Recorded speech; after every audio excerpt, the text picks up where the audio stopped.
자, 우리 그동안 계속해서 죄에 대한 문제들을 가지고 말씀을 나누었어요. 소요리문답 이어지면서 죄가 무엇인지, 죄의 기원이 무엇인지, 그 죄의 영향이 무엇인지 계속 말씀을 통해서 나누고 있습니다.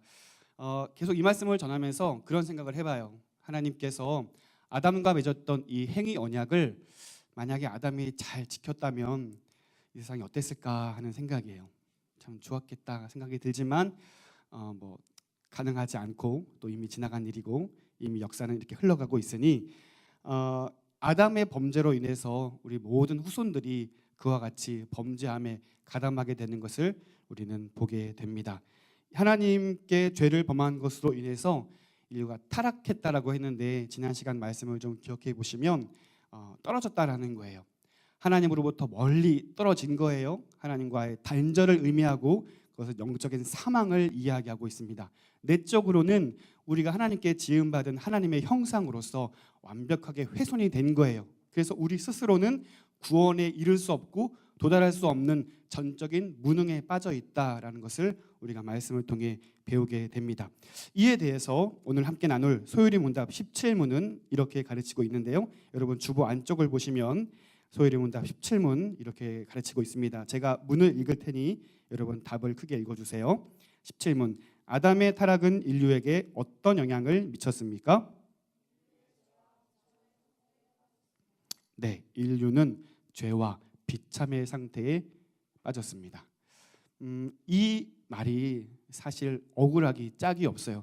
만약에 아담이 첫사람이 나였다면, 여러분 생각해 본 적 있으십니까? 만약에 그 첫사람이 나였으면 나는 성공할 수 있었을 텐데, 선악과 이렇게 안 보고 늘 하나님과 교제하면서 행복하게 나는 살 수 있었을 텐데 생각하시나요? 아담이 못 나가지고 아담이 유혹을 받아가지고 저 사람 때문에 우리가 망했구나 이런 생각 혹시 하신 적이 있진 않은지 모르겠어요. 대표성에 대한 이야기를 말씀드렸습니다. 아담이 실패한 것은 개인 자격으로 실패한 것이 아니라 온 인류의 대표로서 실패하였고 그 실패로 인해서 모든 후손들도 그 죄의 영향력을 다 받고 태어난다라는 거예요.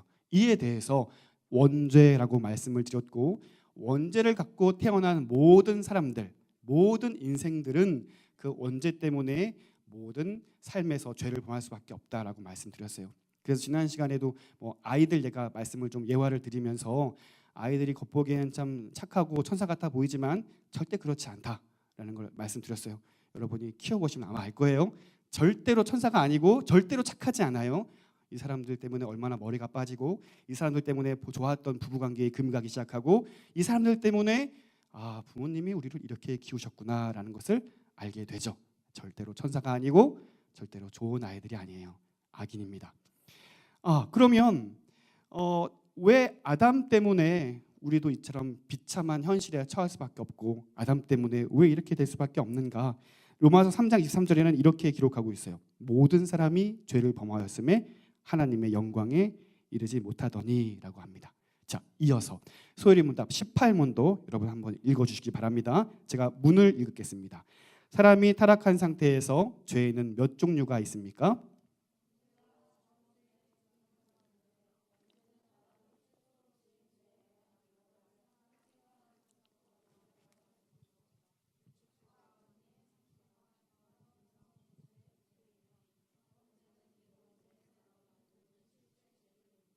네, 좀 딱딱한 말인 것 같지만 여러분 눈여겨보셔야 될 대목은 이거예요. 이 소요리 문답 18문 대답에서 죄의 결과를 이렇게 얘기하고 있어요. 크게 세 가지인데 죄책과 원의의 상실과 나아가서 인간 본성 전체의 부패를 초래했다. 이 세 가지의 죄의 결과에 대해 얘기하고 있어요. 첫 번째로 죄책이라는 건 뭐냐면 죄에 대한 책임이거든요. 그러니까 죄를 지었으니까 그 죄에 따른 징벌을 당하는 것, 죄에 대한 심판을 당하는 것을 의미하는 거예요. 그러니까 죄책을 가져왔다라는 거예요. 두 번째 원의의 상실이라는 것은 하나님의 형상, 그러니까 처음 지었던 그 모습이 상실되었다라는 것이죠. 그 결과로 인해서 인간 본성 전체의 부패를 가지고 왔다는 거예요. 그러니까 인간 전체의 본성 부패를 말하는 것은 하나님과의 단절로 인해 우리에게 사망이 들어왔고 완벽한 하나님 형상의 훼손으로서 그냥 영적인 죽음만을 이야기하는 것이 아니라 우리의 거룩함도, 우리의 의로움도, 우리의 선함도 완벽하게 훼손되어서 하나님의 형상으로 하여금 우리가 훼손되고 심각하게 잃어버렸다라는 것을 알게 되는 것입니다. 아담을 한번 떠올려 보세요. 아담을 떠올려 보시면 아담이 죄를 지은 다음에 첫 번째로 벌어지는 현상이 뭐냐면 그가 벗고 있는 것 때문에 수치심을 느끼더라는 거예요. 전에는 하나님과 상태가 멀쩡했을 때에는, 교제하고 참 친밀했을 때에는 그가 벗은 것이 하나님께 나아가는데 전혀 방해가 되지 않았어요. 부끄럽지 않았다고요. 그런데 죄를 범하고 나서 그가 벗은 것이 수치스럽게 된 거예요. 그래서 숨게 됩니다. 여러분, 이 차이를 잘 아셔야 돼요. 하나님과 늘 친밀하게 교제했던 이 사람이 죄가 오니까 하나님으로부터 숨는다라는 거예요. 하나님이 찾아오지 못하도록, 하나님이 나를 보지 못하도록 꽁꽁 숨더라라는 겁니다. 하나님과 화목했던 관계가 이 죄로 인해 단절되었을 뿐만 아니라 인간은 하나님과 원수를 맺게 되는 거예요. 그리고 이 하나님과의 단절은 마치 도미노처럼 인간과의 관계의 단절도 가지고 오게 돼요. 딱 한 명 있었던 이 하와에 대해서 내 뼈 중에 뼈요 살 중에 살이라 고백했던 이 로맨스타 어디 갔어요? 하나님께 대해서 당신이 지어 만든 이 여자가 먹게 함으로 내가 먹었다라고 얘기해요. 그 모든 죄의 책임을 이 여인, 그의 아내에게 떠넘겨요. 나아가 하나님께도 그 문제에 대해서, 원인에 대해서 떠넘기고 있다는 겁니다. 여기서 끝이 아닌 거예요. 아담의 후손이었던 가인이 자신의 형제, 동생인 아벨을 쳐 죽입니다. 왜 죽였냐면 질투심에 사로잡혀서 그를 쳐 죽입니다. 그로 이어서 그 모든 인간관계의 후손에 대해서 자녀가 아버지를 속이고, 또 형제들은 시기심으로 한 형제를 종으로 팔아넘기고, 계속해서 가족 간에 벌어지지 않아야 될 이 많은 관계의 단절들이 성경의 이야기에 소개가 되고 있다는 겁니다. 관계의 단절뿐만 아니라 하나님이 창조한 모든 자연 질서에도 단절을 가지고 와요. 창세기 3장 16절 17절 보면은 이렇게 기록되어 있는데요. 제가 한번 읽어볼게요. 또 여자에게 이르시되 내가 내게 임신하는 고통을 크게 더하리니 내가 수고하고 자식을 낳을 것이며 너는 남편을 원하고 남편은 너를 다스릴 것이니라 하시고, 아담에게 이르시되 내가 내 아내의 말을 듣고 내가 내게 먹지 말라 한 나무의 열매를 먹었은즉 땅은 너로 말미암아 저주를 받고 너는 내 평생에 수고하여야 그 소산을 먹으리라. 아멘. 결혼한 부부에게 있어서, 또 결혼한 여인에게 있어서 가장 큰 축복인 이 잉태라는 것이, 자녀의 출산이라는 것이 고통으로, 어려움으로 다가왔다라는 거예요. 또 에덴 동산에서는 함께 가정을 누리고 뭔가를 먹고 뭔가 삶을 영위해 나가는 것이 늘 기쁨이었던 이 남편의 역할이 저주를 받아서 모든 일의 수고로움과 가정을 부양하기 위한 고달픔이 되었다라는 거예요. 이 모든 것이 죄가 들어온 것으로 인해서 벌어진 일들이라는 겁니다. 세상에 죄가 들어왔고 하나님과의 단절을 가지고 왔고 원의의 상실을 가지고 오고, 또 그것으로 인해서 모든 부패와 모든 타락이 벌어졌다라는 겁니다. 영혼의 전부가 오염된 인간은 행동뿐만 아니라 생각에게까지 오염을 가지고 오는데, 여러분 오늘 본문으로 읽으신 에베소서 2장 1절부터 3절까지 말씀, 여러분 우리 한 번 더 3절까지 읽어보겠습니다. 다 함께 시작.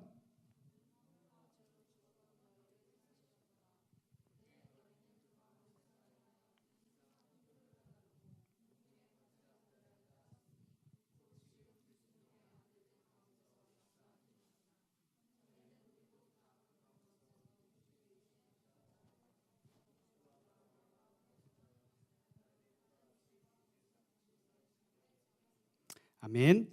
본문에서는 우리가 예수님 믿기 이전의 상태를 영적으로 죽은 상태라고 이야기를 합니다. 죽은 상태다. 이것은 영적인 죽음을 얘기하는 것이고 우리가 계속 논의해 오는 하나님과의 단절을 말씀하고 있는 거예요. 영혼이 타락해서 그 원이로서의 기능이 완벽하게 오염이 된 상태, 그러니까 하나님이 있어야 할 그 자리에 하나님을 섬기고 하나님과 교제하고 하나님과 친밀한 관계를 누리는 것이 아니라 하나님이 있어야 할 바로 그 자리에 세상의 다른 모든 우상들을 가지고 오기 시작합니다. 그 자리에 자신의 행복도 가지고 오고요. 그 자리에 부귀와 명예를 가지고 오기도 하고요. 그 자리에 건강을 가지고 오기도 하고요. 그 자리에 다른 모든 잡다한 소원들을 가지고 와서 하나님이 있어야 할 그 자리에 그것을 섬기고 그것 때문에 기뻐하고 그것 때문에 행복하고 때로는 그것 때문에 슬퍼하고 그것 때문에 세상 모든 것이 끝난 것처럼 절망하기도 한다라는 것이죠. 그래서 2절에서는 그러한 영혼의 상태를 이렇게 설명하고 있는 거예요. 우리 2절 말씀만 한 번 더 읽어볼게요. 2절 시작. 그때 너희는 그 가운데서 행하여 이 세상 풍조를 따르고 공중의 권세 잡은 자를 따랐으니 곧 지금 불순종의 아들들 가운데서 역사하는 영이라. 아멘. 영적으로 완벽하게 오염되고 훼손된 상태로서 그 사람들이 생각하는 것은 뭐냐면 세상의 유행, 세상의 풍조, 세상의 사고방식을 가지고 살아간다는 거예요. 하나님 말씀에 대해서 생각하지 않고 또 하나님을 찾으려고 하지도 않고 하나님을 의지하려고 하지도 않고 세상의 방식과 세상의 풍조를 따라 살아간다는 겁니다. 그래도 명품백 하나는 가지고 있어줘야 내가 또 인간으로서 또 성공한 사람으로서 존중을 받을 거 아닙니까? 뭐 경차보다는 좀 좋은 차를 타야 내가 좀 존경받고 덕망 있는 사람으로 비춰질 거 아닙니까? 내가 누군가와 결혼할 때 그래도 내 부족함을 완벽하게 좀 메꿔줄 수 있는 사람을 만나야 행복에 더욱 도달할 수 있을 거라고 생각을 하고 또 세상은 그것이 성공이라고 가르치잖아요. 그것에 우리가 관심을 갖고 그것을 이루려기 위해서 살아간다는 거예요. 그러니까 세상의 풍조를 따를 때에는 하나님께서 무엇을 원하시는가에 대해서는 전혀 관심 가질 수 없다라는 겁니다. 하나님과의 친밀한 관계, 하나님 안에서의 무엇을 이루려는 삶, 나의 계획이 아니라 하나님께서 나를 통해서 역사하실 일들에 대해서는 전혀 생각하지 못하는 그러한 심각한 상태에 우리가 빠지게 되더라라는 거예요. 여러분, 우리도 어느 정도가 아니라 많은 부분 이러한 세상의 풍조와 세상의 사고방식에 젖어 있진 않은가를 한번 떠올려 보시기를 바라요. 뭐 다른 이야기 들을 필요도 없이 여러분이 한 주간 살아왔던 삶의 방식을 한번 떠올려 보시면 됩니다. 나는 무엇을 중요하게 생각했고 중요한 생각대로서 나는 어떤 것을 선택했고 내 발걸음은 어느 곳으로 향하였고 나의 생각과 나의 시선은 무엇을 향했는지를 한번 떠올려 보시기를 바랍니다. 거기에 오늘 2절에서 이야기하고 있는 세상의 풍조를 혹시 우리가 따르고 있지는 않은지 모르겠습니다. 세상을 보세요. 정직하게 살아가는 것에 대해서 별로 지혜롭지 않다라고 얘기를 하거든요. 언제까지 그렇게 살 거냐라고 이야기를 하죠. 어떻게 해서든지 법조망에서 빠져나갈 만한 모든 죄를 저지르면서 이것이 법이라는 테두리 안에서 죄를 짓는 것이 아니기 때문에 다 해도 괜찮아라고 얘기를 하고 또 그것을 잘 선택해서 그 법조망 안에서 온전히 빠져나간 상태에서 내 부귀와 내 유익과 내 성공을 누리려는 모든 것들에 대해서 그것이 지혜로운 거야. 그것이 성공에 더욱 가까이 나가는 거야 라고 우리로 하여금 가르친다라는 겁니다. 우리는 정직하게 반응해야 될 필요가 있고 정직하게 생각해야 될 필요가 있습니다. 나는 세상 풍조에 따르고 있는 건 아닌가? 또 이 말씀은 하나님을 믿기 전 우리의 심각하게 영적으로 훼손된 상태를 이렇게 표현하고 있다는 겁니다. 자, 이러한 결과에 대해서 우리 말씀 한 구절 찾으실 텐데 에베소서 4장 19절로 한번 넘어가 볼까요? 에베소서 4장 19절 말씀 함께 읽어보겠습니다. 시작. 그들이 감각 없는 자가 되어 자신을 방탕에 방임하여 모든 더러운 것을 욕심으로 행하되. 아멘. 이 말이 얼마나 무서운 말인가 하면은 감각 없는 자가 되어라고 얘기하는 거예요. 분명히 죄를 지었는데 죄를 지은 것으로 생각하지 않아요. 이 세상에 죄가 들어와서 죄책이라는 것을 우리가 떠안게 됐다고 얘기했는데 죄책이 있으면서도 불구하고 이 죄의 문제에 대해서 심각하게 여기지 않더라는 겁니다. 적당히 죄와 타협하며 살아가면서 나는 거룩한 사람으로 할 거 다 하니까 외향적으로는 할 거 다 하니까 나는 정직한 사람이고 하나님의 자녀이고 전혀 문제없는 사람이라고 생각하는 거예요. 그런데 여러분, 예수님께서 이 땅에 오셔서 그 바리새인들을 향하여 말씀하시기를 의사는 병든 자에게라야 쓸데있고 건강한 자에게는 쓸데없다라고 말씀하십니다. 오늘 감각 없는 자들이 그렇다라는 거예요. 더 이상 구원이 필요 없다고 얘기해요. 적당하게 생활하고 적당하게 믿음을 가지고 적당하게 종교적인 활동을 하면서 나는 아무런 문제가 없고 내 삶은 잘 될 거고 내가 한 모든 종교적인 열심 때문에 하나님은 나를 지켜주셔야 하고 하나님은 나를 보호해 주셔야 하고 하나님은 나를 성공의 길로 인도해 주셔야 한다라고 굳게 믿고 있더라는 겁니다. 감각 없는 자가 돼요. 내 삶은 교회가 아닌 내 일상적인 삶에서는 전혀 감각 없는 자가 되어서 그렇게 생활하면서 우리의 신앙이, 우리의 삶이 그런 양심에 화인 맞은 죄에 처해 있는 그런 상태로 있는 건 아닌지 우리가 점검해 봐야 될 것입니다. 여러분, 이것이 죄책 있는 인간의 비참한 삶의 결과라는 거예요. 이에 대해서 소율이 문답 19문은 이렇게 우리에게 가르쳐주고 있습니다. 다 함께 19문 답을 한번 읽어주십시오. 타락한 인간에게 생긴 비참은 무엇입니까?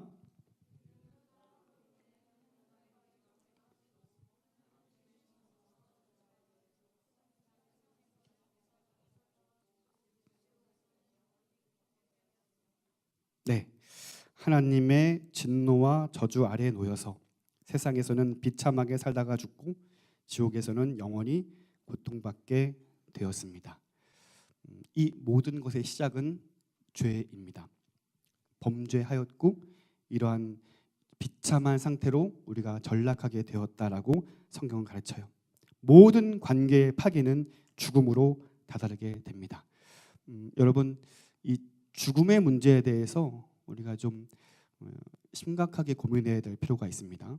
어떤 분들은 사람이 태어나고 죽는 것에 대해서 마치 자연의 흐름처럼 봄이 가면 여름이 오고 가을이 오고 겨울이 오는 것처럼 자연적인 것이다, 자연적인 이치다, 자연적인 순환이다라고 이야기를 해요. 그래서 죽음에 대해서 그냥 자연의 일부로 그렇게 생각하고 심각하게 생각하지 않는 경우가 있어요. 그런데 성경은 이 죽음의 문제를 무엇이라고 말씀하고 있냐면 죄에 대한 형벌이다라고 가르치고 있는 거예요. 에덴 동산에서 행위 언약으로 인해서 아담이 불순종한 죄 때문에 사망에 이르게 된 것, 그것이 바로 인간의 지은 죄악으로 인한 형벌이라고 분명히 가르치고 있는데 우리는 이 사망의 문제에 대해서 심각하게 생각하지 않는다라는 겁니다.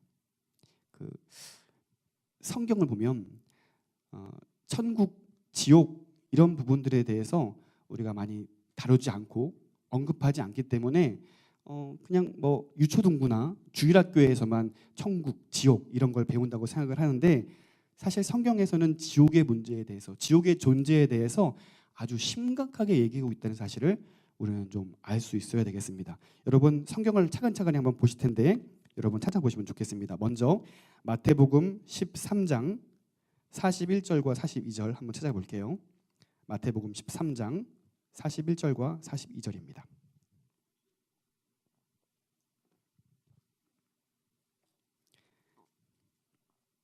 다 찾으셨으면 우리 함께 읽어보겠습니다. 시작. 인자가 천사들을 보내리니 그들이 그 나라에서 모든 것과 또 불법을 행하는 자들을 거두어내어 풀무불에 던져 넣으리니 거기서 울며 이를 갈게 되리라. 아멘. 자, 풀무불이라는 말씀을 하고 있고요. 그 다음에 한 번 더 찾아보겠습니다. 이번에는 마태복음 8장 12절로 넘어가 보겠습니다. 마태복음 8장 12절 말씀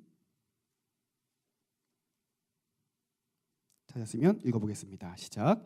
그 나라의 본 자손들은 바깥 어두운 데 쫓겨나 거기서 울며 이를 갈게 되리라. 아멘. 좀 더 찾아보겠습니다. 마태복음 22장으로 다시 한번 넘어가겠습니다. 마태복음 22장 13절.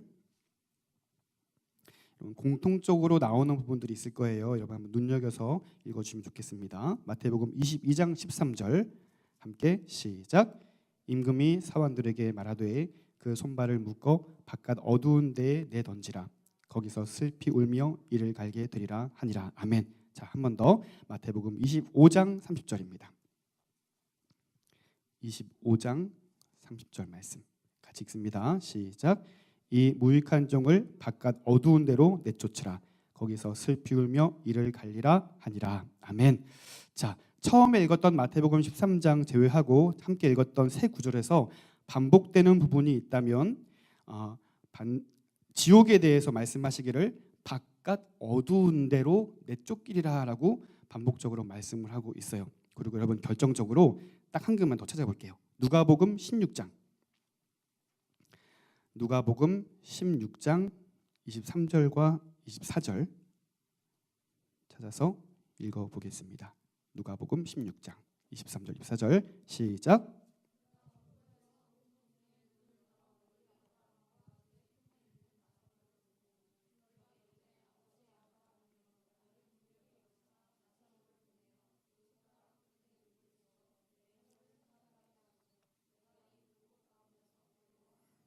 아멘. 예수님께서 예화로 비유로 하신 말씀이긴 하지만 지옥에 대해서 아주 선명하게 보여주는 장면이에요. 그곳은 물 한 방울이 아주 간절할 만큼 계속해서 불타고 바로 뜨거운 곳이라고 말씀을 하고 있는 거예요. 예수님께서 이 땅에 오셔서 바깥으로 내쫓기리라, 어두운 데로 내쫓기리라고 계속해서 반복해서 말씀하고 계시고 불타는 곳에 대해서, 지옥에 대해서도 계속 말씀을 하시는 거예요. 중요한 사실은 예수님께서 이 땅에 오셔서 내가 하나님의 아들이다, 내가 구원자다, 내가 메시아다라고 말씀하지 아니하시고 처음에 오셔서 외치신 말씀이 뭐냐면 회개하라, 하나님 나라가 가까웠느니라 라고 선포하시는 거예요. 이 말은 뭐예요? 너희가 영원히 준비된 불타는 곳에 준비된 지옥에 떨어지지 않게 하기 위해서 나를 믿고 하나님의 나라로, 하나님의 자녀로 거듭나야 할 것을 말씀하고 있는 거예요. 하나님 나라가 임했다, 회개하라, 그때가 도래했다. 예수님께서 간절함으로 선포하시고 말씀하시는 거예요. 그러니까 반증이죠. 잃어버린 영혼들이 그 지옥에 떨어지는 것을 주님께서 원치 아니하시고 간절함으로 회개하라, 그날을 대비하라, 하나님 나라에 이를 수 있도록 너희가 준비하라라고 선포하시고 말씀하시는 거예요. 죄책인 지옥의 형벌을 피하고 나를 통해서 하나님 나라를 살라라고 선포하는 겁니다. 그것이 얼마나 무서운 곳인지, 그것이 얼마나 끔찍한 곳인지를 예수님께서 말씀하시는 거예요. 또 산상수훈을 통해서 예수님께서 그런 말씀들을 하세요. 내 눈이 범죄하거든, 내 손이 범죄하거든, 내 발이 범죄하거든 찍어내어 버리라 라고 말씀하셔요.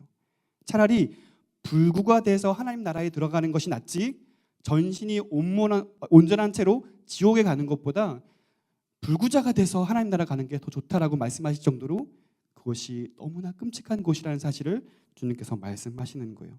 만약 예수님께서 하신 말씀대로 적용한다면 이 자리에 사지가 멀쩡하실 분은 아무도 없을 거예요. 분명히 우리에게는 문제가 있어서 이 자리에서 예배할 때에 우리는 아주 어려운 모습으로 예배할 수밖에 없을 거예요. 그러나 예수님께서 그렇게 말씀하시는 데에는 반드시 지옥이 있다는 사실, 반드시 피해야 하고 반드시 그곳에 가지 말아야 할 것을 예수님께서 말씀하시는 거죠. 말씀을 준비하면서 오늘 우리가 이 지옥의 실제에 대해서 심각하게 한번 생각해 봤으면 좋겠다라는 생각을 합니다. 여러분 보세요. 어두운 곳이라고 말씀하세요. 어두운 곳. 그곳은 단절을 얘기하는 거예요. 실제로 정치적인 죄를 지거나 큰 중범죄를 했을 경우에 독방에 가두는데 과거일수록 빛 한 줄기 들어오지 않고 아주 좁은 곳에 가둬놔요. 그것은 그냥 단순히 너 잘못했으니까 여기 독방에 처박혀 있어라는 게 아니라 모든 관계의 단절을 의미하는 거예요. 실제로 그것에 오랫동안 처박혀 있으면 큰 문제가 야기되죠. 정신적인 문제가 생긴다거나 만약에 석방된다 하더라도 후유증 때문에 큰 어려움을 겪게 돼요. 어떤 책을 읽다 보니까 이렇게 이야기하는 것이 있었어요. 내가 죽으면 화장은 하지 말아다오. 죽어서도 불구덩이에 들어가고 싶지 않다. 이 말을 누가 했냐면 화상 환자가 한 아들에게 했던 이야기라고 해요. 그러니까 인간이 경험할 수 있는 고통 중에 아주 어려운, 아주 힘들고 아주 아픈 그 고통이 있다면 그것을 화상이라고 얘기하더라고요. 그런데 영원히 불타는 곳이에요. 심지어 죽지도 않는다고 그러니까 계속해서 불타는 그곳에 우리가 떨어지는 것을 주님께서 결코 원치 않는다는 사실입니다. 어떤 분들은 얘기해요. 현실의 어려운 삶을 좀 꼬집으면서 또 신앙적인 문제에 대해서 꼬집으면서 지옥이 어딨냐? 그냥 여기가 지옥 아니냐? 현실을 살아가는 이 삶이 지옥이 아니냐? 뭐 헬조선 이러면서 그만큼 우리가 힘들고 어렵다라고 이야기를 해요. 여기도 어려운데 죽어서 가는 곳 뭐 생각할 필요가 뭐가 있냐? 여기가 지옥인데 또 다른 지옥이 어딨냐? 그럴 수 있겠다 생각을 합니다. 하지만 예수님께서 하신 말씀들을 우리가 좀 떠올려 봤으면 좋겠어요. 절대로 그곳에는 가서는 안 돼. 절대로 그곳에는 떨어져서는 안 돼. 너의 존재를 잃어버린 하나님의 형상을 회복하고 하나님의 나라로, 하나님의 자녀로 온전히 살아가야 해 하고 말씀하시는 주님의 음성을 우리가 들을 수 있으면 좋을 것 같습니다. 여러분, 이 고통을 하나님께서 아시기에 독생자 예수를 아낌없이 이 땅에 보내신 거예요. 이 형벌을 하나님이 아시기에 우리를 사랑하셔서 아낌없이 그분의 사랑을 우리에게 보내주신 거예요. 그렇다면 구원받은 저와 여러분, 우리 모든 주의 백성들은 이 죽음의 문제에 대해서, 사망의 문제에 대해서 어떻게 생각해야 될까? 우리 마지막으로 고린도전서 15장 55절부터 58절까지 말씀 우리 함께 찾아서 읽어보겠습니다. 고린도전서 15장 55절로 58절까지의 말씀입니다.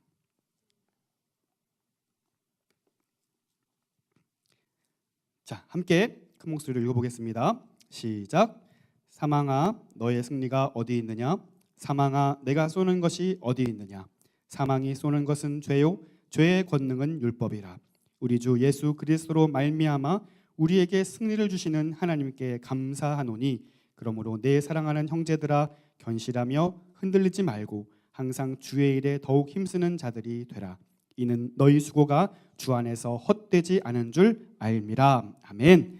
사망아, 너의 승리가 어디냐? 사망아, 너의 쏘는 것이 어디 있느냐라고 이야기를 하고 있어요. 그러니까 주 예수 그리스도의 은혜로 구원받은 주의 백성들은 더 이상 사망에 처할 존재들이 아니요, 하나님 나라에 거할 존재들이라는 사실을 분명히 말씀하시고 있는 거예요. 그러니까 우리가 더 이상 이 죄에 대한 책임의 문제에 대해서 자유할 수 있어야 하고, 오직 주의 보혈의 공로로 우리의 존재가 어떤 존재가 되었는지, 우리의 신분이 어떤 존재가 되었는지를 늘 묵상하면서 하나님 나라를 이미 살아갈 수 있는 그런 귀한 마음의 결단이 있어야 한다라고 말씀하고 있는 겁니다.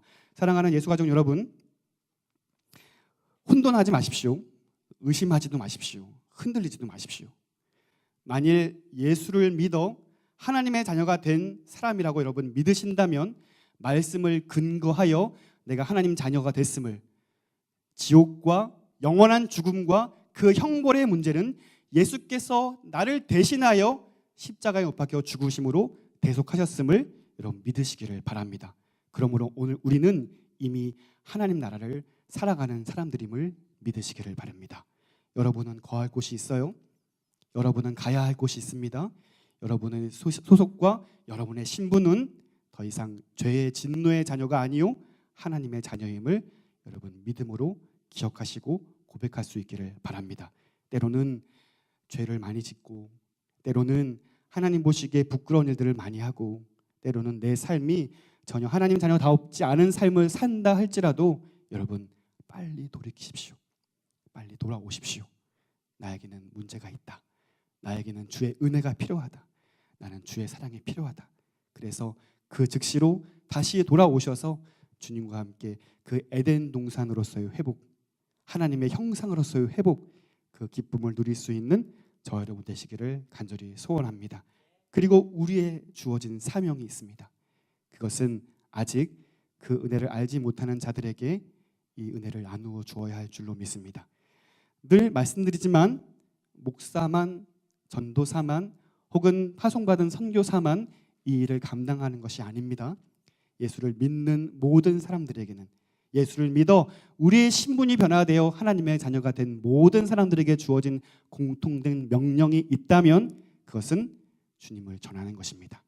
이 기쁜 소식, 이 복음을 전하는 것이 바로 저와 여러분의 사명이어야 할 줄로 믿습니다. 그래서 우리가 그동안 계속해서 대학가 전도를 4개의 대학을 돌면서 전도를 했었는데 이번부터는 좀 달리 하려고 합니다.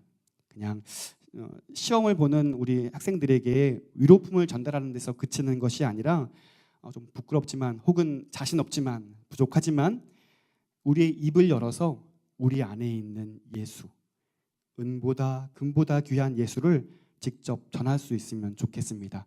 그래서 오늘 실제로 예배 후에는 연세대 CCC 전임 간사인 최수원 간사님 모시고 우리가 전도 훈련을 받을 계획에 있습니다. 여러분 그냥 가지 마시고 꼭 참석하셔서 전도를 해야 되는 거구나, 전도가 반드시 필요한 거구나, 여러분 마음속으로 또 이렇게 동기부여될 수 있는 시간이 됐으면 좋겠어요. 그리고 5월 중에는 실제로 우리가 지역 전도를 나가서 조를 나눠서 함께 전도를 할 계획을 가지고 있습니다. 여러분 이 귀한 사명을 감당할 수 있도록 모든 시간들에 적극적으로 참여해 주시면 좋겠습니다.